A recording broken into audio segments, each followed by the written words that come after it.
განვითარებულ ქვეყნებში სერვის ცენტრები თითქმის აღარ არსებობს რა.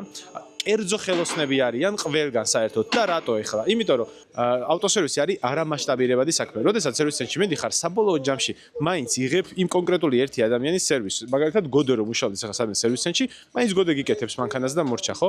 შესაბამისად, განვითარებულ ქვეყნებში ესეთი ხელოსნები გადიან ცალკე და ემსახურებიან უკვე თავისით მომხმარებლებს, იმიტომ რომ უკეთეს ფასს თავაზობენ.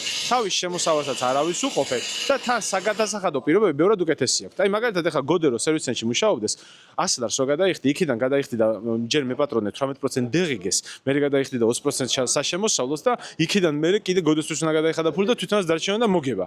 და გოდე არც დეღიგეს იხდის, არც საშემოსავლოს იხდის და ეს ყველაფერი კანონიერია, იმიტომ რომ კანონით რა ხელოსნებს აქვთ რეგულაცია, რომ წელიწადში იხდიან 250 ლარს და всё იმის მეც არაფერი. შესაბამისად, სერვის ცენტრში რომ მოგიწევს 150 ლარის გადახდა გოდეს ხელობაში, აქ მოხვალ და იგივეს გააკეთებ 80 ლარში.